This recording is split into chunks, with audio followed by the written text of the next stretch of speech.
Salut, bienvenue dans After Start, votre rendez-vous foot, une émission un petit peu spéciale aujourd'hui avec un invité spécial. J'ai avec moi Youssouf Dabo, le coach des moins de 20 ans de la sélection du Sénégal et également entraîneur du Teungueth FC. Avec lui, on va revenir sur plusieurs thématiques parce que vous avez été nombreux notamment à solliciter Saviné d'abord sur ce plateau, mais aussi sur plusieurs thématiques. Notamment, on va revenir sur l'année 2019 des moins de 20 ans. On va faire aussi un tour d'horizon et l'état des lieux de la Ligue 1 sénégalaise. On va aussi beaucoup parler de formation et de compétition des jeunes au Sénégal. Youssouf Dabo, bienvenue dans After Stade. Et merci de l'inviter d'avoir répondu présent, forcément. Bonjour.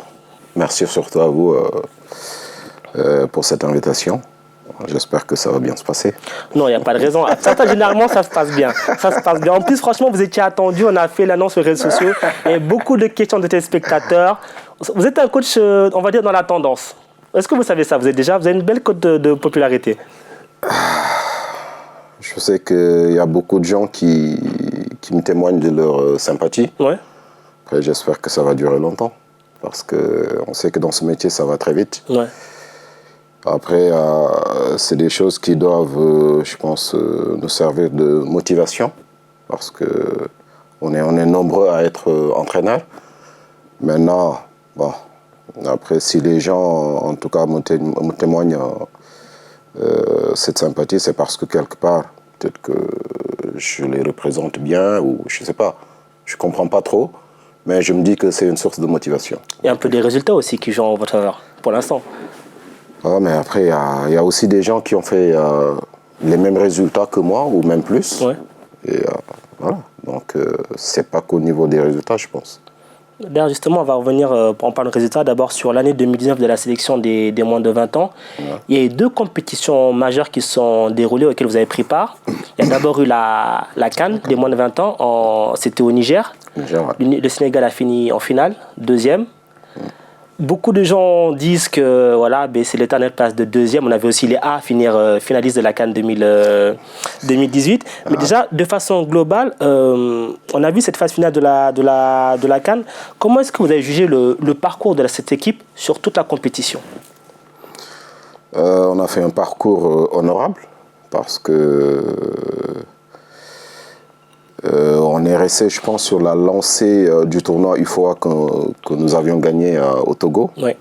On est resté sur cette même lancée, à savoir une équipe très solide défensivement et efficace offensivement. C'est une équipe qui ne concède pas beaucoup d'occasions, mais on tournait en moyenne sur 2 buts par match depuis le tournoi de Togo. On est resté sur ça pendant la CAN.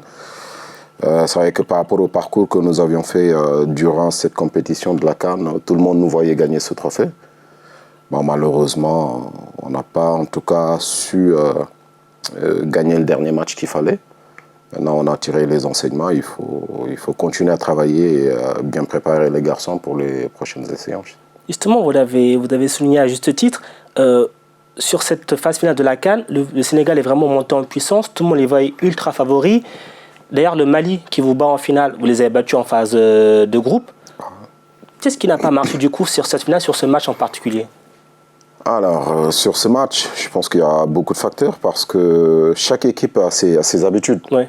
Nous, on a eu, je ne sais pas si c'est une bonne habitude ou une mauvaise. En tout cas, on a eu l'habitude de diriger les matchs, de ne pas être mené. Et sur ce match, on arrive très tôt. On a été mené dans les 15 premières minutes. Maintenant, on l'a vu sur cette première mi-temps surtout que nous avons fait, où le Mali, je pense, s'ils étaient un peu plus lucides, ils nous auraient mis 2-3 buts. Parce que les garçons ils étaient un peu déstabilisés, le fait d'être menés, alors que ça faisait très très longtemps qu'ils n'avaient pas eu, en tout cas, à vivre cette situation. Ils voulaient coûte que coûte revenir au score. Donc, ce qui fait que les fondamentaux n'ont pas été respectés. Tout le monde voulait y aller, que ce soit les défenseurs, tout le monde, sauf les gardiens. Tout le monde, en tout cas, voulait aller égaliser.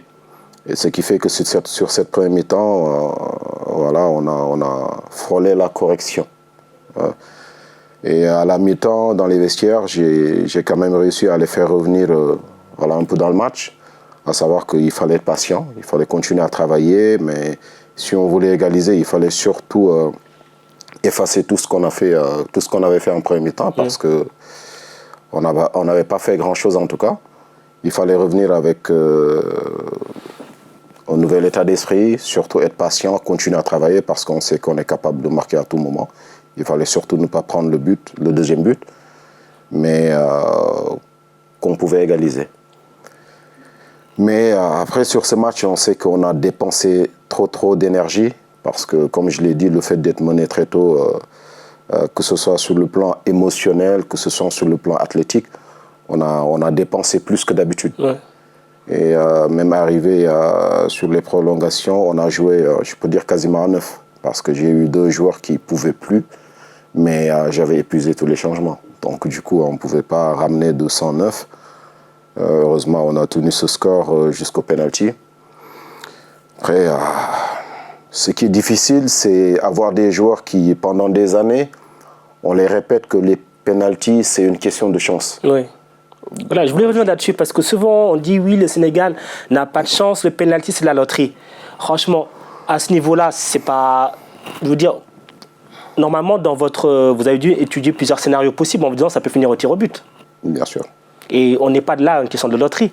Ouais. On a vu que ça l'a rassuré, notamment au trophée dernier tournoi de l'UFOA, notamment le Sénégal a gagné au tir au but contre le Ghana. Donc, qu'est-ce qui se passe là, justement? Vous dites, on leur répète que c'est de la loterie, que c'est de la chance. Alors, c'est ce que je dis parce que ce soit moi ou tous les gamins qui sont nés et grandis au Sénégal, on nous a toujours répété depuis l'école de football que les pénaltys, c'est une question de chance. Maintenant, après, quand tu grandis avec cet état d'esprit, arrivé au pénal, tu mises tout sur la chance. Oui. Alors que pour moi, ce n'est pas une question de chance. Bien sûr, il y a toujours une part de chance, mais ce n'est pas que ça. Donc maintenant, pour changer cette mentalité, cette façon de penser, parce que pour moi, c'est des pensées limitantes. Donc pour les changer, il faut du temps. Et moi, j'ai bossé avec ces garçons, ça faisait même pas 1 an qu'on était ensemble. Donc il y avait beaucoup de choses à travailler déjà, et on ne peut pas tout faire en un laps de temps.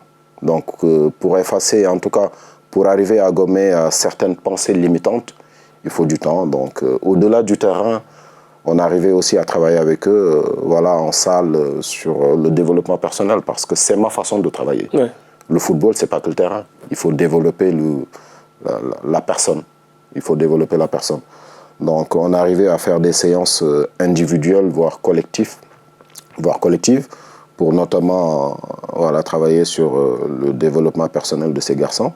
Maintenant, comme je le dis, sur les pénaux, quand on vous répète tout le temps que c'est de la chance, quand tu arrives sur cette épreuve, tu n'as pas la même concentration. Ouais. Parce que tu mises tout sur la chance. Au lieu de penser que c'est d'abord toi, après la chance va venir. Parce que quelqu'un qui vient en se disant que ça, je le fais, si j'ai la chance, je vais gagner, si j'en ai pas, je ne gagne pas. Il ne s'investit pas comme il le faut. Parce que comme je l'ai dit, le pourcentage majeur, en tout cas, il le met sur le côté de la chance. D'accord. Donc, ils arrivent, ils se disent, bon, si j'ai de la chance, je vais gagner. Donc, les Sénégalais, ils pensent comme ça, alors que ça ne doit pas se passer comme ça. C'est une épreuve technique, une épreuve aussi de nerfs, parce qu'il faut être capable de maîtriser ses nerfs. Et tant qu'on n'arrive pas à développer cet aspect chez les jeunes, ça va être compliqué. Mais c'est d'autant plus compliqué que c'est ce qui vous a coûté la qualification en quart de finale de la Coupe du Monde. C'est le même scénario, encore tir au but. Pourtant, les joueurs, vous leur dites que ce n'est pas de la chance, vous le travaillez, cet aspect-là. Du coup, le blocage, il est à quel niveau? Non, mais c'est dans la tête. Que dans la tête? C'est dans la tête. Parce que quand on arrive dans cette épreuve, tu es en face, tu es avec quelqu'un qui est déterminé, qui se dit que tout dépend de moi.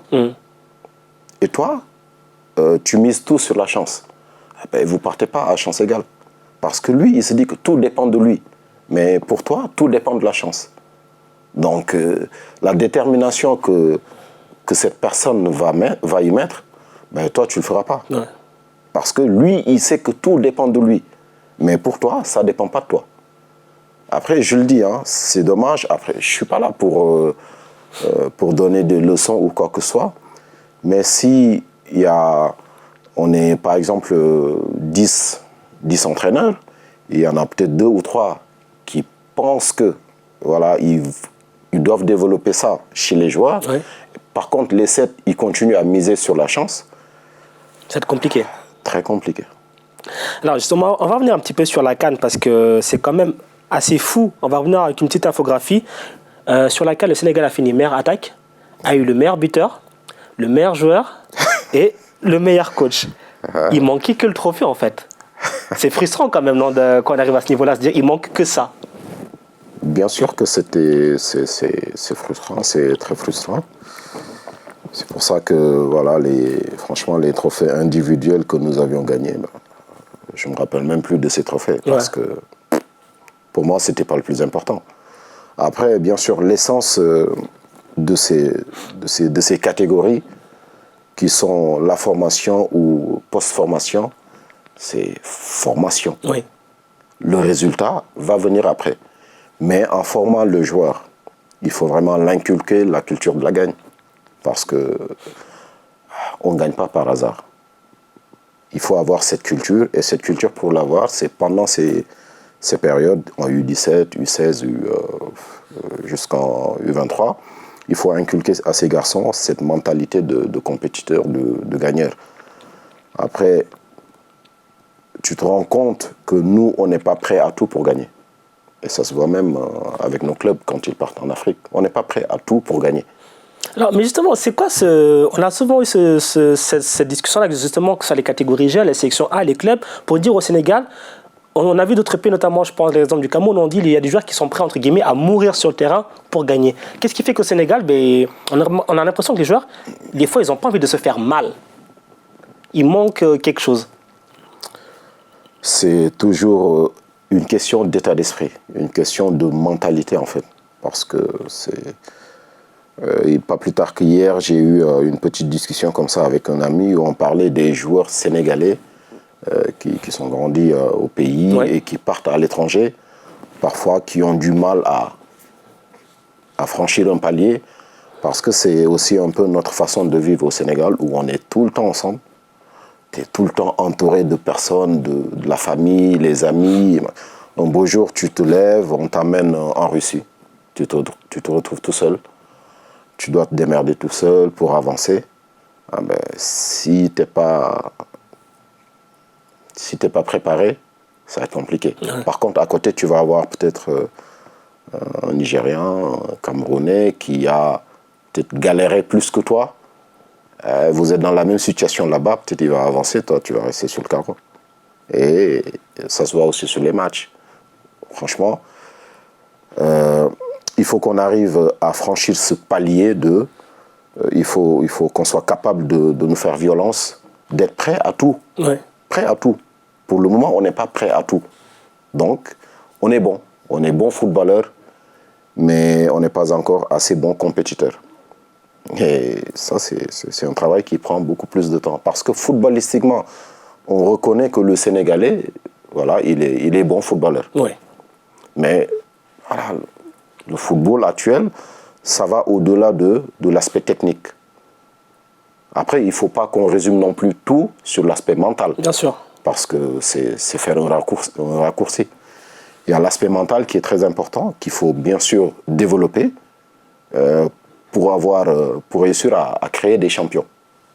Mais du coup, alors, le sélectionneur et le coach que vous êtes vous, il dit quoi à ces joueurs? Il dit quoi aux moins de 20 ans quand il les a en rassemblement? Il dit quoi aussi à ces joueurs en club quand il les a pour essayer de modifier cet aspect-là, de leur inculquer cette culture de la gagne, justement? Moi, je dis à mes joueurs, tant que vous n'êtes pas prêts à tout pour gagner, vous ne gagnerez pas. Ça, c'est sûr et certain. Tant que vous n'êtes pas prêts à tout pour gagner, vous ne gagnerez pas. Vous serez toujours là, vous finissez toujours avec des regrets. Vous serez toujours là à gagner des lots de consolation.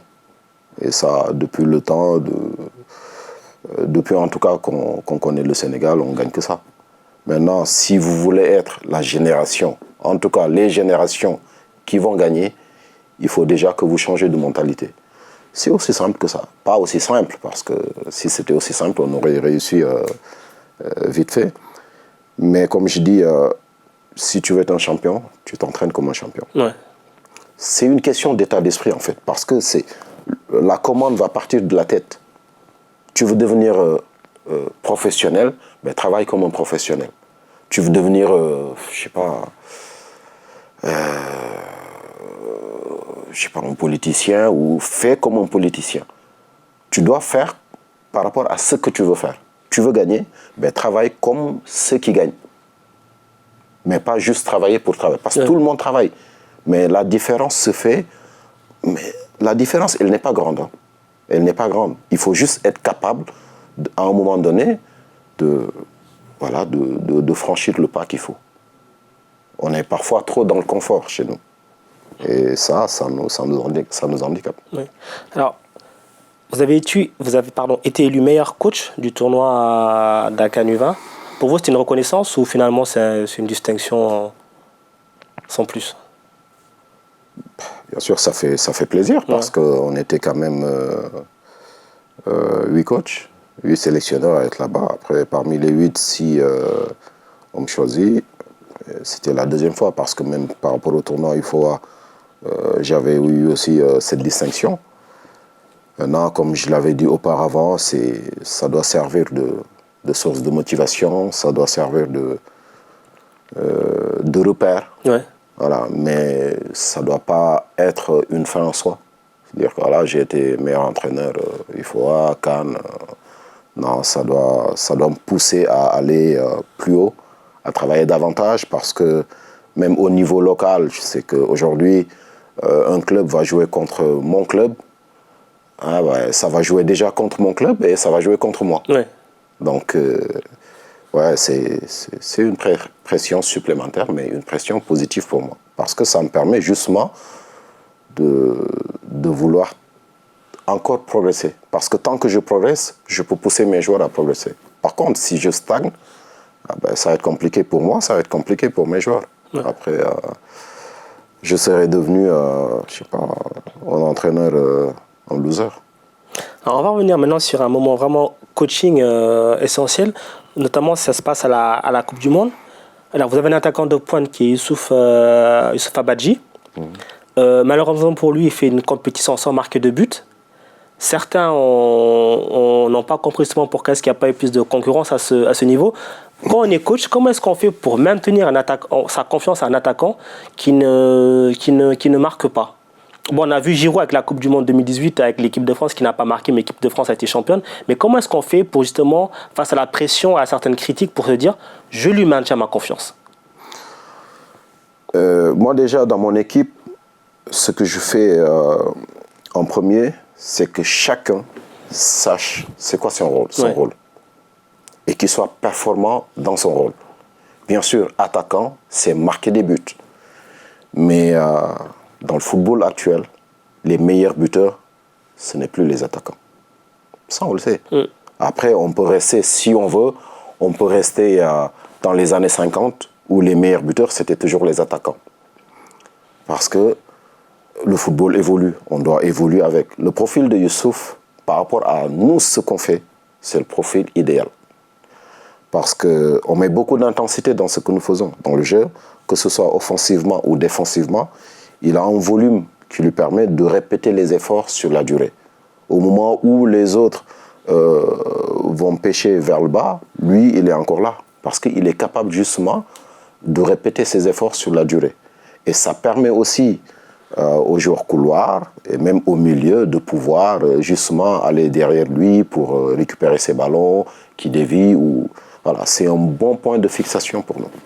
Maintenant, il était très à l'aise par rapport à ce qu'il faisait, parce que même s'il ne marquait pas, il savait qu'il était très utile pour le collectif.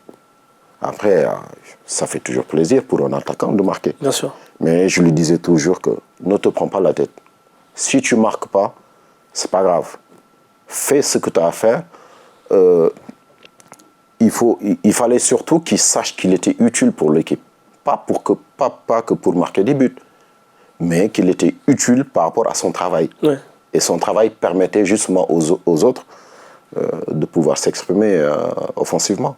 Les Ibrahima Niane, les Amadou Sagna, parce que je sais que c'est un garçon qui n'est pas égoïste. Il ne pense pas qu'à lui. Par contre, Il y a peut-être d'autres garçons techniquement plus affûtés que lui, mais dans l'état d'esprit, c'est pas les mêmes garçons. Ce que l'équipe avait besoin, c'est Youssouf qui pouvait nous le donner. D'accord. Donc je le fais jouer. Donc de ce côté-là, pas de regret. Pas du tout. Alors, on va continuer un petit peu par les formations et compétitions de jeunes.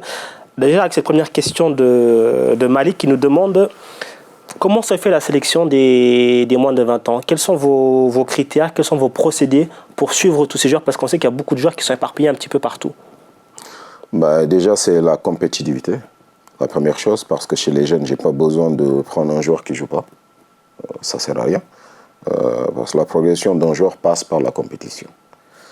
Et au niveau local, je suis entraîneur de Ligue 1, donc tous les joueurs qui jouent en Ligue 1, je les vois. Ouais.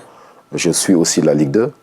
Maintenant, les autres niveaux, que ce soit la nationale, tout ce qui est amateur, je n'ai pas le temps de voir tous les matchs. Et je n'ai pas aussi le temps de parcourir tout le Sénégal. Ce qui fait que, voilà, j'ai des gens qui sont au Sénégal, pas qu'à Dakar, dans les autres coins du Sénégal aussi, qui sont là. En fait, ce sont mes yeux.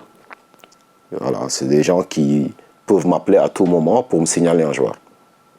Je peux inviter ce joueur. Si c'est un poste dont je sais que voilà, on a réellement besoin, je peux appeler ce joueur, on l'invite et on le met avec les autres. Par contre, parce que ça, je vais en profiter pour en parler, comme je reçois beaucoup de demandes de jeunes, de joueurs ou même des agents qui ont des joueurs qui sont à l'étranger, sur ce côté, je reste ferme.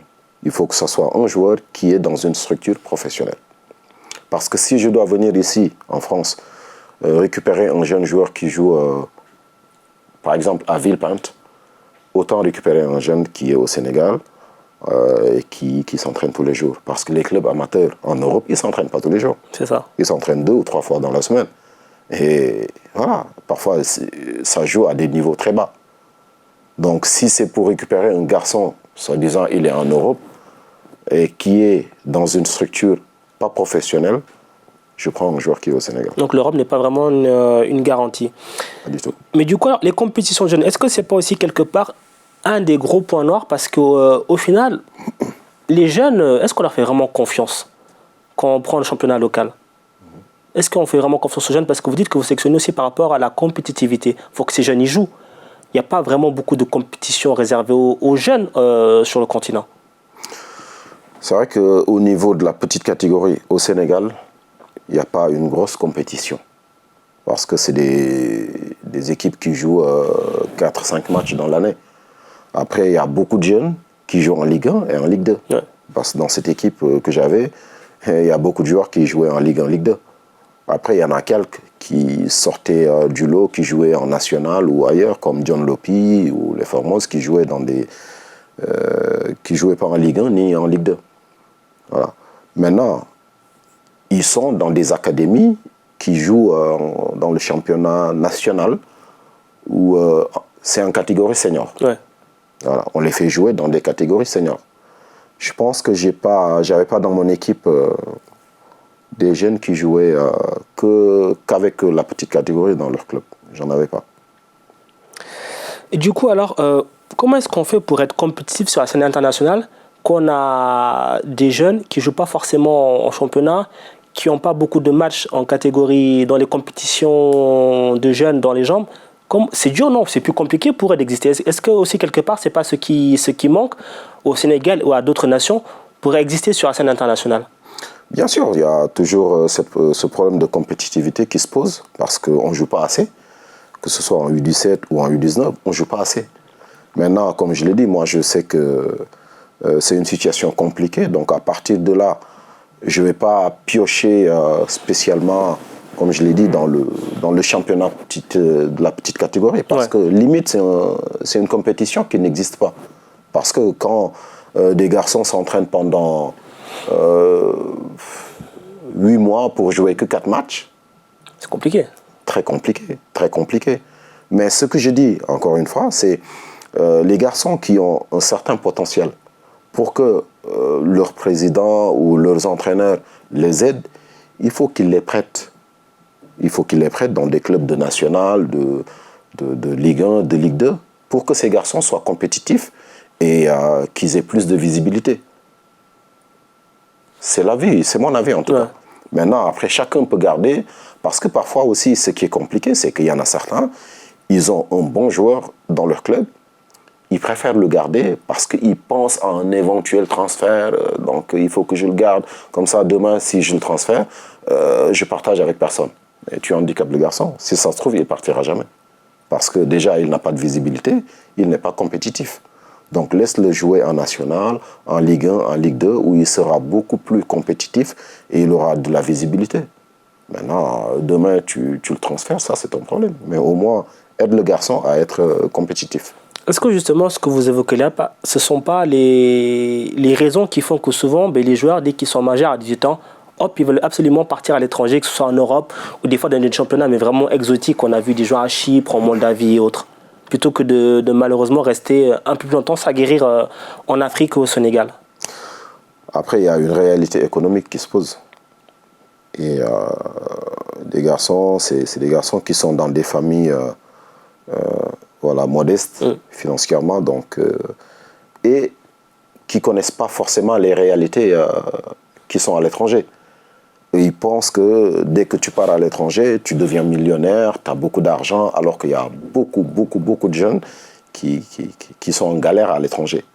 Moi, j'ai vu des garçons qui sont partis dans des pays qui sont, pour moi, qui ne sont pas des pays de football, pour gagner 1 000 €. Mais ils partent. Mais ces 1 000 € là, peut-être que tu vas arriver à envoyer 150 € à la maison. Mais pour eux, c'est mieux que de rester au Sénégal où, parfois, il y en a certains, ils ne vont pas gagner 150 € dans leur club. Donc, ils préfèrent partir avec tous les risques possibles, mais ils préfèrent quand même partir. Après, c'est dommage parce que il y en a qui sont vraiment très pressés parce qu'avec leur potentiel, ils auraient pu avoir mieux. Après, il y en a, voilà, tu les comprends, tu sais que par rapport à leur potentiel, ça va être difficile de trouver mieux que ça. Est-ce que justement, vous, des fois, dans votre rôle de sélectionneur des moins de 20 ans, quand vous avez beaucoup de jeunes comme ça, est-ce que certains, vous les conseillez sur la choix de carrière, vous leur dites, sois patient, n'y va pas trop vite, fais plus ci, fais plus comme ça? Alors, moi, ce que je fais, je reste toujours à ma place, comme je dis. Je suis sélectionneur, mais je ne suis pas agent, je ne suis pas conseiller de joueurs parce qu'il y a peut-être des gens qui mélangent tout ça. À partir du moment où tu te rapproches d'un joueur pour lui conseiller ou pour l'orienter, on peut l'interpréter de différentes façons. Et je ne veux pas me mêler à tout ça. Moi, je reste à ma place de sélectionneur, d'entraîneur. Maintenant, si le joueur me demande mon avis, je lui donne. Mais n'empêche, de temps en temps, voilà, des messages collectifs. Je regroupe tous les joueurs avant la séance et parfois après, je leur donne quelques conseils. Voilà, soyez patient, il faut travailler, il faut ceci, il faut cela. Mais prendre un joueur ou 2 joueurs individuellement pour leur dire « ouais, il ne faut pas aller là-bas, va là-bas », alors qu'il ne m'a pas consulté, ça, je ne le ferai pas. Non. Non, parce qu'il y a trop d'interprétations. Alors, du coup, de façon générale, de façon globale un petit peu, comment jugez-vous le niveau de la formation au Sénégal? Parce qu'on a vu beaucoup de... Maintenant, il y a une académie qui a, entre guillemets, le vent en poupe, dont on parle beaucoup, c'est Génération Foot. Il y a aussi Djamba, il y a Dakar Sacré-Cœur. On a vu Moussa Ndiaye sortir d'Excellence Foot. On a vu Dialy Ndiaye et Amadou Sagna de Cayor aussi. Quel est le niveau actuellement de la formation sénégalaise? Ça avance à petits pas. Parce qu'il y a ces académies-là dont vous venez de citer, Génération Foot qui fait du bon boulot, il y a Djambar aussi, il y a Dakar Sacré-Cœur. Après, c'est ces 3 académies qui ont leur propre structure. Les autres, voilà, c'est des académies, mais voilà, qui s'entraînent une fois ici, une fois là-bas, et c'est même pas sur des terrains, de bons terrains, ils s'entraînent sur des terrains sablonneux. Mais par rapport à la formation des jeunes et tout, ça avance de mieux en mieux par rapport à il y a quelques années en arrière. Maintenant, ce n'est pas non plus le grand progrès comme on peut le penser parfois. Et il faut, je pense, dans un premier temps, essayer parce que il faut former ceux qui forment. Il faut former ceux qui forment. Il y en a certains, peut-être, on les voit dans certaines académies. Ils sont là, mais Voilà, ils n'ont pas assez de bagages pour encadrer ces jeunes. Parce que, voilà, il y en a qui mélangent un peu, je pense, les trucs. Parce qu'il y a encadreur, il y a éducateur, il y a entraîneur. Quand on gère des garçons, pour moi, on doit être un éducateur. Un éducateur, bon, ça veut tout dire. Malheureusement, on voit plus d'encadreurs ou d'entraîneurs que d'éducateurs. Et ça peut être compliqué pour ces jeunes. Parce qu'ils ont besoin de repères, ils ont besoin de quelqu'un qui maîtrise en tout cas le sujet, quelqu'un qui maîtrise la cible. Parce que quand tu as des garçons de 15 ans et que tu veux les entraîner comme des adultes, c'est compliqué. Il y a des entraîneurs qui sont dans le championship. C'est-à-dire ils sont là, ils ont des garçons de 15 ans, mais ils sont dans la compétition eux-mêmes parce qu'ils veulent prouver qu'ils sont bons, et ça, c'est pas la bonne catégorie. Après, ils peuvent être de bons entraîneurs, mais ils ne sont pas dans la bonne catégorie. Donc, il faut déjà que tous ces gens-là qui tournent autour de ces gamins soient des formateurs, soient des éducateurs, mais il faut qu'on les forme, et on ne les forme pas. Gros déficit de formation, alors. Déficit de formation, parce que il n'y a pas assez de... Est-ce qu'on met les moyens dessus aussi, pour ça? Les moyens pour la formation? Oui. Ah bon, là, je pense qu'il y a de mieux en mieux. Ils organisent des séminaires, des trucs de formation pour les entraîneurs qui débutent, et même, je pense, les entraîneurs confirmés qui sont en Ligue 1, Ligue 2. Il y a des formations mises en place. Après, ça peut être plus fréquent au niveau de l'organisation. On peut fréquemment organiser des trucs. Après, je pense qu'il y a aussi une question de moyens qui se pose. Mais ça avance. Les mecs qui sont là-bas, ils essaient de bosser, même si ce n'est pas facile. Voilà. Coach Dabo, on se retrouve dans quelques instants pour la deuxième partie d'Afterstad. À tout de suite après cette courte page de pub.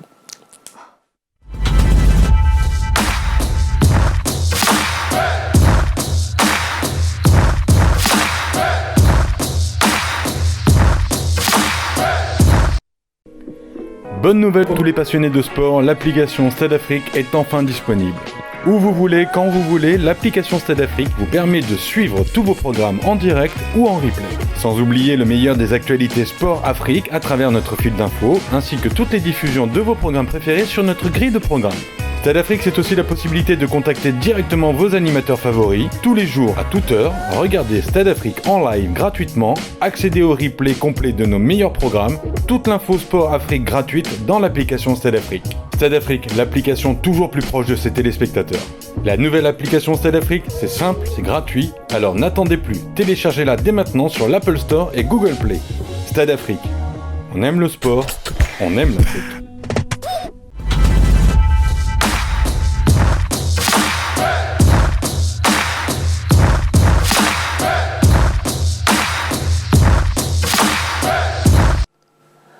Afterstad, deuxième partie, toujours accompagné de notre invité Youssouf Dabo, le coach de la sélection du Sénégal des moins de 20 ans et également entraîneur du Teungueth FC.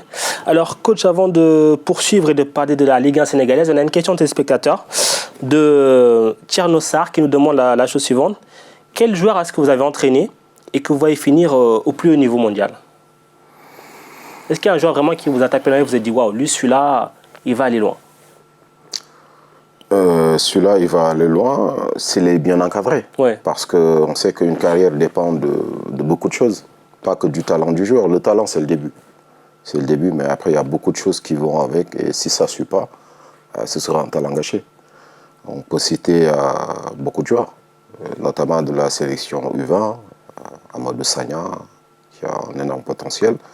John Lopi, Moussa Ndiaye, ils sont beaucoup. Ils sont nombreux. Les Ousseynou Niang, Dramé.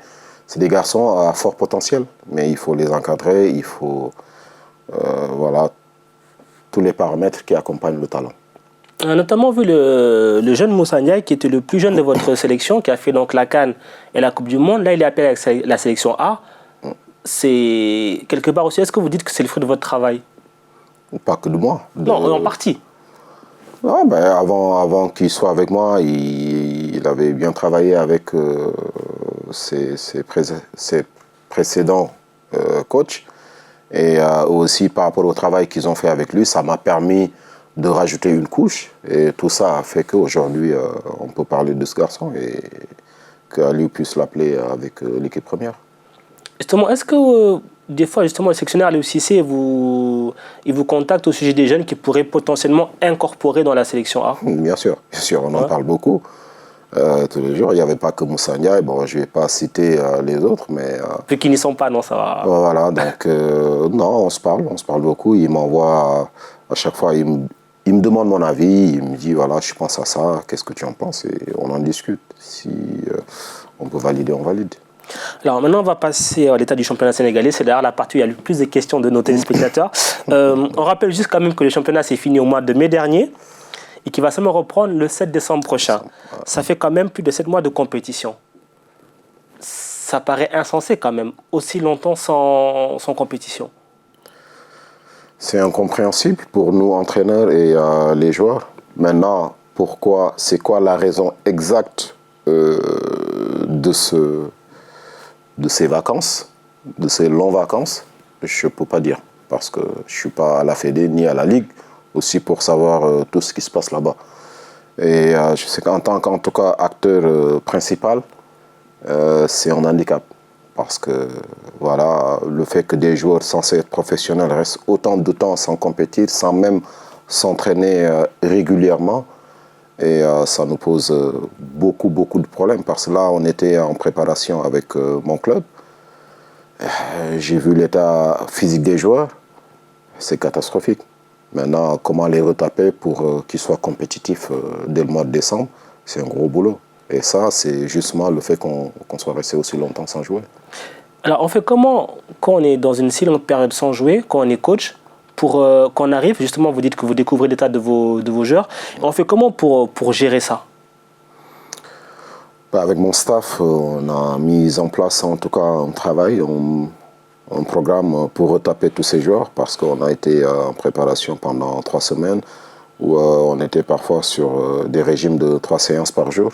C'est lourd, c'est difficile pour des joueurs qui n'ont pas cette habitude. Mais c'est une étape qu'il fallait vraiment bien gérer. On est sorti avec, voilà, il y a eu même des joueurs qui sont tombés malades durant cette période, ils ont été perfusés et tout. Mais voilà, c'était une période difficile pour eux, mais voilà, il fallait passer par là, par justement, ils sont restés trop longtemps. Et ça, c'est pas bien. Alors, tout à l'heure, justement, vous disiez des joueurs qui sont censés être professionnels. Est-ce que, quand on voit tout ce qui se passe dans le championnat sénégalais, la configuration actuelle, est-ce qu'on peut vraiment parler de championnat professionnel? Ou alors il n'y aurait que de nom? Ils l'ont dénommé championnat professionnel. Ça, c'était bien avant que je sois là-bas. Donc, ce n'est pas moi qui vais arriver aujourd'hui et dire que ce n'est pas un championnat professionnel.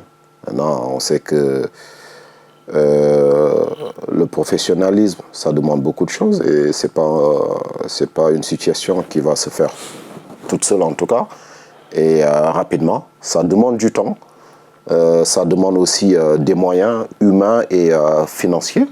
Et ces moyens-là, il faut les trouver. Il faut les trouver, que ce soit ces moyens financiers ou humains, il faut les trouver. Parce qu'il faut des gens quand même qui connaissent très bien le football, pour justement pouvoir gérer certaines situations et voir comment améliorer ces situations aussi. Et donc c'est pour ça que je parle de moyens humains. Est-ce qu'on a tout ça? Je ne sais pas, c'est une question qu'il faut poser aux gens qui sont dans les instances, parce qu'ils sont là-bas avec quand même voilà, des personnes qui travaillent avec eux. Ils sont mieux placés pour moi pour parler de ces moyens humains. Maintenant, le moyen financier, on sait aussi que l'argent, c'est le nerf de la guerre, partout. Ils essayent de trouver des sponsors. Ils avaient essayé avec StarTimes. Je pense qu'il y a eu des soucis. Je ne sais pas comment ça se passe. Auparavant, il y avait Orange aussi. Et, ça manque de stabilité. Maintenant, je pense, par rapport à ces 2 expériences, ils ont tiré les enseignements qu'il faut et ils vont trouver le meilleur sponsor pour les accompagner. Du coup, c'est quand même compliqué aussi pour les clubs d'exister sur la scène continentale. On a vu le dernier exemple en date avec Génération Foot, qui a été éliminé en barrage de la Coupe de la CAF par les Béninois des AE. Génération Foot, c'est entre guillemets actuellement une des locomotives du football sénégalais au niveau des clubs. Ouais. Quant à la locomotive, elle s'est fait sortir par Esaïe du Bénin, qui est quand même beaucoup plus modeste sur le papier.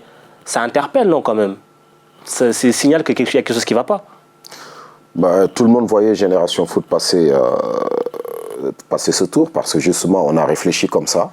C'est un club béninois qui n'est pas connu, donc, mais ça fait partie de notre manque d'humilité aussi. Parce que au Sénégal, demain on te dit tu vas jouer la Mauritanie ou la Gambie, on va les taper. Okay. Tout le monde le dit. On va les taper, même le journaliste à côté, il va dire c'est pas un match. Demain, on te dit, tu joues le Cameroun ou le Nigeria. Oh là là là là. C'est un manque d'humilité pour moi. Parce qu'à partir du moment où on n'a rien gagné, il faut vraiment prendre tous les adversaires au même niveau jusqu'à ce que tu gagnes. Maintenant, si tu gagnes, c'est le fait que tu gagnes ou ton palmarès va te placer au-dessus. Ouais. Mais tant que tu n'as pas ce palmarès, il faut que tu restes humble, que tu travailles en se disant que le résultat sortira du terrain. Pas avant le match, ni pendant le match. Le résultat sortira après le match. Mais nous, on sort le résultat avant le match. Donc, Génération Foot va jouer un club béninois. Tout le monde se dit que ça va passer. Et la surprise, c'est que cette équipe vient de chez nous gagne 1-0. Et tout de suite, mais il y a quelque chose qui déraille dans la machine. Parce qu'on est tous des humains. Tu programmes un truc nickel, je les bats 2-3-0, je vais chez eux, je vais gérer. Il vient chez toi et te tape en 0. Le temps que tu te remettes en marche, c'est du temps perdu. Donc les matchs, on ne les gagne pas avant. Maintenant, c'est vrai que le fait que Génération Foot soit sortie par cette équipe béninoise, ça peut interpeller. Comme je l'ai dit tantôt, si c'était Zamalek qui les sort ou TP Mazembe, personne n'aurait parlé. On va dire, c'est normal. Mais aujourd'hui, c'est un club béninois, on se dit que ce n'est pas normal. Pourquoi ce n'est pas normal ? Est-ce qu'on a fait le match qu'il fallait faire? Est-ce qu'on s'est préparé comme on devait se préparer?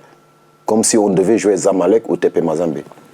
Mais est-ce que ce n'est pas aussi le manque de compétition qui joue à un moment donné? Ou c'est une excuse facile? C'est un raccourci. C'est un raccourci parce que ce manque de compétition ne nous a pas empêché de battre Zamalek à Dakar. Ouais. Ils avaient battu Zamalek. Donc pour moi, c'est un raccourci. Après, est-ce que cette équipe béninoise aussi est plus compétitive que Génération Foot? Est-ce que le championnat béninois est actuellement en train de se jouer? Je ne sais pas, moi. Il est en train de se jouer. Il est en train de se jouer. Ouais. Mais pour moi, ce n'est pas la seule raison. Parce qu'on parle de compétitivité. Quand on regarde un match, on voit que cette équipe est en train de survoler l'autre. On peut se poser ces questions. Mais pendant ces matchs, les 2 matchs qu'ils ont faits, ça ne se voyait pas.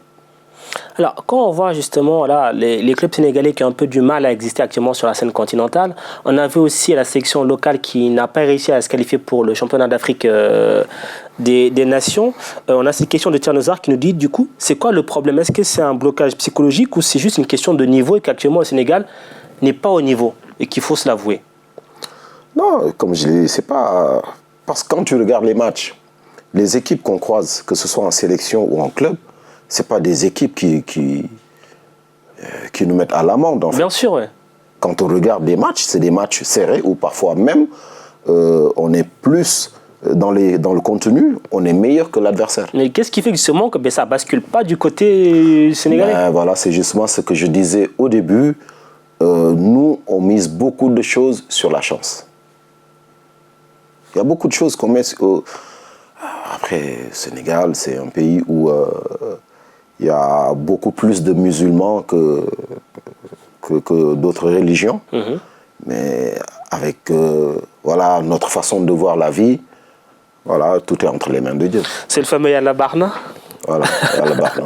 Ok, bien sûr, Yalla Barna, mais Dieu, il est là pour tout le monde. Ouais. Si c'est que ça, il est là pour tout le monde. Mais il y a des choses où c'est... Voilà, toi-même, ta volonté, ta détermination qui fait que tu peux avoir ce que tu veux. Mais cette détermination, cette volonté, on ne l'affiche pas comme il le faut. On ne l'a pas en tout cas comme on devrait l'avoir. Il faut qu'on soit prêt à tout pour gagner, mais on n'est pas prêt à tout. Mais est-ce que du coup là, le Sénégal va parler de déception en déception, que ce soit tant au niveau des clubs, mais aussi des sélections locales? Il faut changer les mentalités. Il faut changer les mentalités et ça c'est un travail de tout le monde. C'est un travail de tout le monde. À partir du moment où, si on est conscient de ça, on peut avancer. Mais tant qu'on n'est pas conscient de ça et qu'on continue toujours à réfléchir de la même façon, ben on continuera à avoir les mêmes résultats. Je sais pas, il y a Einstein, je pense, qui disait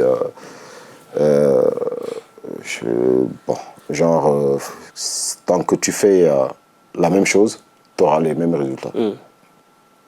Voilà, la folie, c'est de penser que en faisant toujours la même chose, tu vas avoir des résultats différents.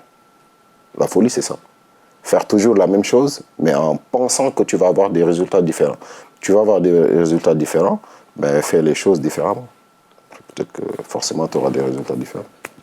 Du coup, est-ce que la sélection des moins de 20 ans que vous dirigez, ou c'est la sélection des A, qui a fait finale de la CAN 2019, est-ce que ce ne sont pas un peu les arbres qui cachent la forêt du football sénégalais?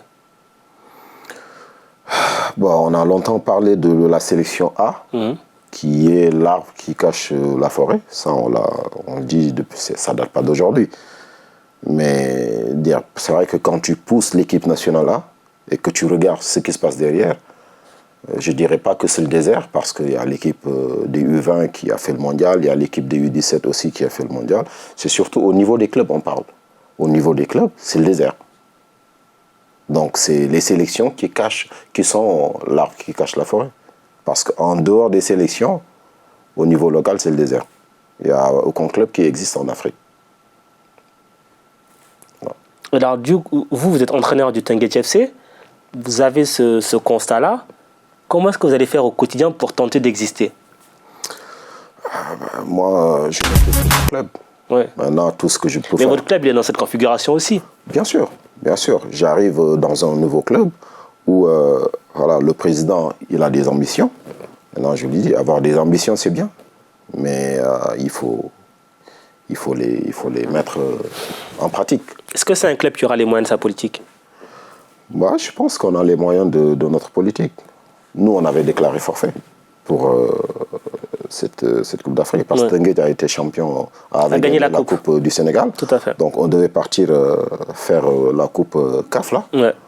Ben, pendant les négociations avec le président, il m'a parlé du club, de l'Afrique. Ma première question, c'était est-ce que tu as des joueurs pour aller en Afrique? Ouais, ben, y a un qui est sous contrat, mais il n'est pas là. Ben, c'était pas clair. Donc, j'ai été le premier à lui dire il faut déclarer forfait. Parce que moi, ça ne m'intéresse pas d'aller en Afrique pour aller en Afrique. L'objectif du club, ça doit être d'être régulier dans cette compétition. Ouais. Pas de juste jouer cette compétition tous les 10 ans. Et on travaille pour ça. Être régulier dans ces compétitions africaines. Et d'ailleurs, le choix d'aller à Teungueth, ça s'est fait comment?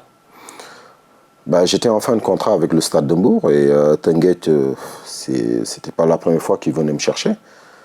Et vu que je voulais changer par rapport à Hambourg et tout, il fallait que j'aille voir ailleurs pour continuer ma progression. Parce qu'à Hambourg, à un moment donné, j'étais dans un confort. Ouais.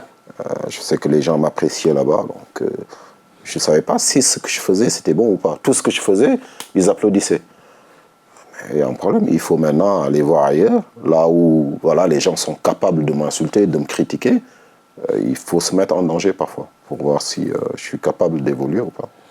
Et aussi, alors, comment est-ce qu'on fait pour jongler qu'on a la double casquette comme vous? Vous savez, vous êtes sélectionneur, aussi entraîneur.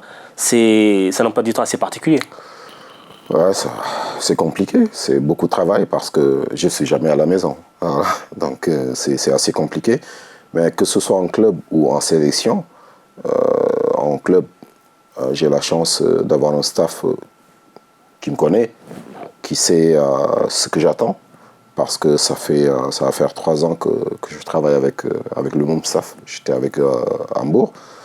Donc, quand je pars tranquille, parce que je sais qu'ils ne vont pas foutre le bordel derrière moi. Parce que parfois, tu as des staffs où l'adjoint, il veut ta place. Donc, dès que tu tournes le dos, il va te mettre des trucs pour que les résultats ne soient pas bons. Mais heureusement, le staff que j'ai en club, c'est un staff dont j'ai confiance. Donc je peux partir tranquille en laissant un programme et tous les jours, je les ai au téléphone. Et c'est la même chose si je m'absente aussi en sélection. D'accord. J'ai là-bas des gens de confiance qui, je sais que, voilà, ils vont faire le taf sans pour autant vouloir me mettre des bâtons dans les roues. Donc quand je m'absente là-bas aussi, je sais que le boulot sera bien fait. Alors, on a vu, le dernier exemple en date, c'était Florent Ibenge, qui était entraîneur des Vital Club et aussi sélectionneur de la République démocratique du Congo. À un moment donné, quand même, ça s'est essoufflé. Est-ce que vous n'avez pas peur de ça aussi, qu'à un moment donné, qu'avec la charge de travail et les sollicitations des deux, qu'à un moment donné, vous soyez moins concentré, que vous ayez moins d'énergie pour occuper les deux tâches? Bon, c'est vrai qu'avec Florent Ibenge, il faisait son club et l'équipe première. Ouais. L'équipe première, c'est autre chose. C'est plus compliqué, c'est la vraie compétition.